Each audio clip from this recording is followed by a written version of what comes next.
जोरदार टाळ्या होऊन जाऊ दे.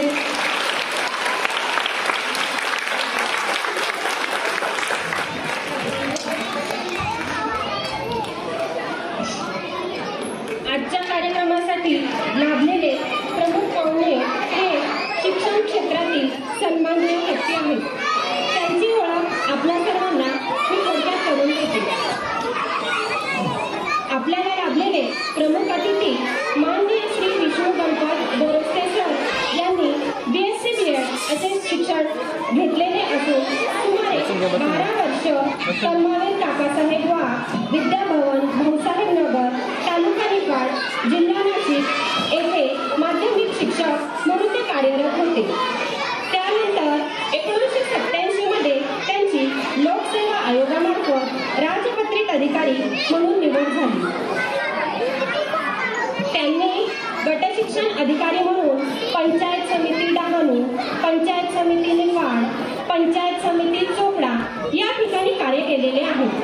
तसेच जळगाव जिल्ह्यात प्रकल्प अधिकारी म्हणूनही त्यांनी कार्य केले. जिल्हा परिषद नाशिक येथे उपशिक्षणाधिकारी म्हणून त्यांनी सेवा बजावली. तसेच जिल्हा परिषद परभणी येथे शिक्षणाधिकारी म्हणूनही त्यांनी कार्य केले. तसेच नाशिक विभागात व्यवसाय मार्गदर्शक अधिकारी म्हणूनही त्यांनी काम पाहिले. अशी जवळजवळ 24 ते 25 वर्ष प्रशासकीय अधिकारी म्हणून त्यांनी सेवा दिली. माननीय बोरस्ते सरांची शैक्षणिक क्षेत्रातील वाटचाल ही खूप मोठी आहे. त्यांच्या कार्यकाळात त्यांनी उत्तम कार्य केलेच, मात्र निवृत्तीनंतरही त्यांची कार्य सुरूच आहे. काही दिवसांपूर्वीच प्रकाशित झालेल्या माननीय करंडे सरांच्या जीवनावरील स्मृती ग्रंथांचे संपादन त्यांनी केले आहे. यावरूनच खरा शिक्षक कधी निवृत्त होत नाही, त्याचे ज्ञान देण्याचे काम अखंड सुरू असते हेच लक्षात येते. एक व्यक्ती म्हणून सरांचे विशेष सांगायचे तर ते कर्तव्यदक्ष अधिकारी होत. आपल्या पदाचा वापर त्यांनी कधीही वैयक्तिक स्वार्थासाठी किंवा मुलांसाठी केला नाही, तर सरांची मुले स्वतःच्या गुणवत्तेवर उच्च शिक्षित झाली आणि यशस्वी जीवन जगतायत.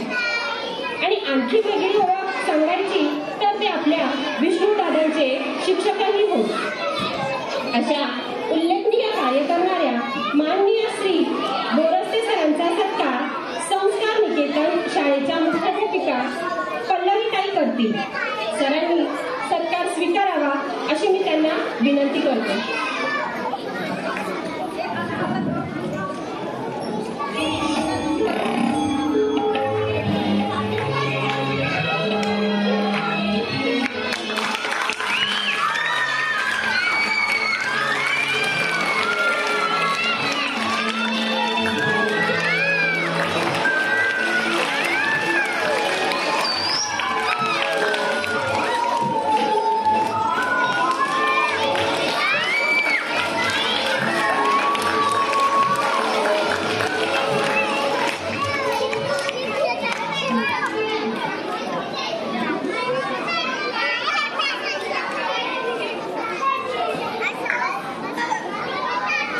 विद्यार्थी, शिक्षक, पालक व व्यवस्थापक हे 4 घटक.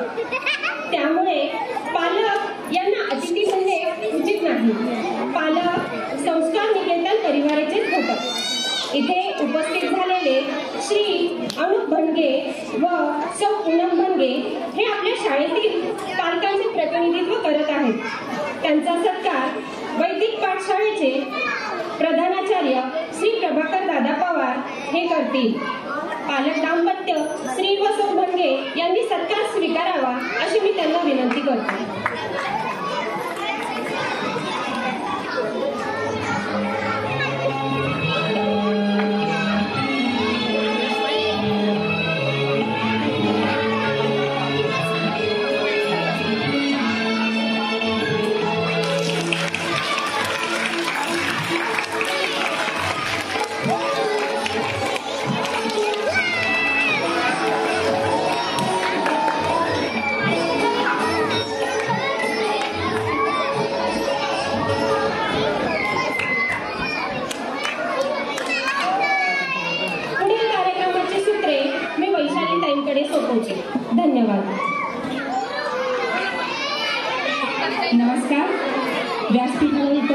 सर्व मान्यवर, आमचे सगळे पालक, सर्व काही दादा, जमलेले सगळे प्रेक्षक आणि माझ्या लाडक्या विद्यार्थी मित्रांनो, मी वैशालीताई आपणा सर्वांचं मनपूर्वक स्वागत करते।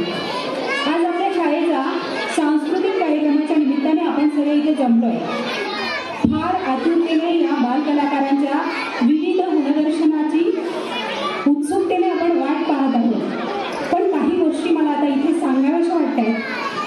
संस्कार निकेतन एक परिपूर्ण शाळा ही आपल्या शाळेची शिक्षणामागची भूमिका आहे, ती म्हणजे पंचरंगी विकास, अर्थातच संपूर्ण व्यक्तिमत्वाचा विकास। त्यातून माणूस घडणारच असा ठाम विश्वास आम्हाला आहे। म्हणून शाळेची टॅगलाईन आहे, we stand for man making education.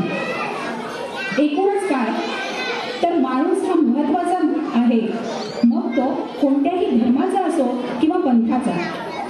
अर्थातच मानवतावादी सुधारणावादी दृष्टिकोन समोर ठेवून शाळा प्रयत्न करते। तसं पाहिलं तर शिक्षण ही एक प्रक्रिया आहे। मूल प्रत्येक गोष्टीतून घडत असतं, शिकत असतं। मग तो पाठ्यक्रमातील अभ्यासक्रम असो की खेळ असो, उपक्रम असो की परीक्षा, सहल असो की महोत्सव असो, ही सर्व विद्यार्थ्यांची व्यक्त होण्याची आणि शिकण्याची माध्यम आहे। शाळेचा सांस्कृतिक कार्यक्रम तर आमच्या सगळ्या मुलांसाठी एक पर्वणीच आहे, कारण सर्वांना सामावून घेणारा, धमाल आनंद देणारा हा कार्यक्रम आहे। सहसा गॅदरिंग म्हटलं, ॲन्युअल डेज म्हटले की डीजे म्युझिक, ड्रेस, भरगच्च डेकोरेशन, कोरिओग्राफी असं काहीसं स्वरूप आपल्याला बाहेर दिसतं। खरं तर प्रत्येक मुलातील सुट्ट्याला फुलवणारा हा कार्यक्रम आहे। आमची शाळा या उद्देशाप्रत उतरण्याचा पुरेपूर प्रयत्न करते। कार्यक्रमाची मध्यवर्ती संकल्पना निवडण्यापासून प्रत्येक शिक्षकाचा त्यात सहभाग हे विशेषच आहे।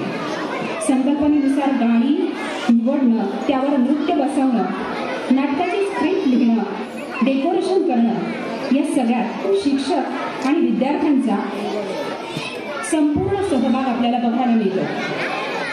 सध्याची आपल्या सगळ्यांच्या घरातली परिस्थिती बघता आपली मुलं सारखी टीव्ही आणि मोबाईल समोर बसलेली बघायला मिळतात। त्यामुळे ती फक्त व्हॉट्सअप, गुगल, यूट्यूब, फेसबुक या सगळ्या वेठात अडकलेली वाटतात। त्यामुळे ती मैदानी खेळ खेळत नाही, जेवणही व्यवस्थित करत नाही आणि परिणामी तब्येतीच्या तक्रारी वाढल्या आहेत। या सगळ्यात एक महत्त्वाची गोष्ट आहे, ती म्हणजे आपण मुलांना नाही म्हणतो, ती मुळात आपणच ती गोष्ट करायला नको आहे, कारण त्यांना पोषक वातावरण आपणच देणार आहोत। तरच ती मुलं या जाळ्यातून, या वेठ्यातून बाहेर पडणार आहे हे नक्की। शाळा नेमकं तेच पोषक वातावरण देण्याचा प्रयत्न करते। त्या दृष्टीने सातत्यानं हा प्रयत्न चालू आहे। त्यानुसारच विविध उपक्रम शाळा राबवत असते। आपला या सांस्कृतिक कार्यक्रम जो आहे एका थीमवर आधारित असतो। दरवर्षी एक नवीन संकल्पना घेऊन आम्ही इथे उपस्थित होत असतो। नवीन माहिती, नवीन काही देण्याचा प्रयत्न करत असतो। या वर्षीची एक वेगळी संकल्पना आपल्यापुढे सादर करणार आहोत। नाव आहे सृष्टीत गोष्टी। माणसाचं निसर्गाचं अतूट असं एक नातं आहे। निसर्गाकडूनच माणूस खूप साऱ्या गोष्टी शिकत असतो। ही गोष्ट लक्षात घेऊन शाळेने मुलांना सहज साध्या सोप्या शब्दात समजेल अशी थीम निवडली आहे।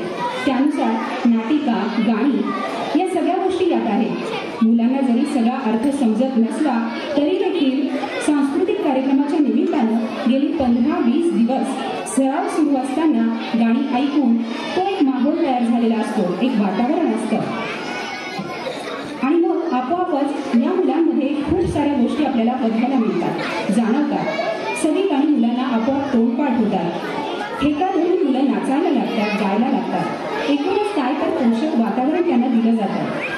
तेव्हा आपण सगळे मिळून हा प्रयत्न सातत्यानं करूयात, संकल्पना समजून घेऊयात आणि कार्यक्रमाचं सादरीकरण सर्वोत्कृष्ट होण्यापेक्षा विद्यार्थ्यांचा आनंद हा महत्त्वाचा आहे। हा दृष्टिकोन बाळगून हा कार्यक्रम आपल्या सर्वांसमोर सादर करण्यात आम्हाला विशेष आनंद होतोय।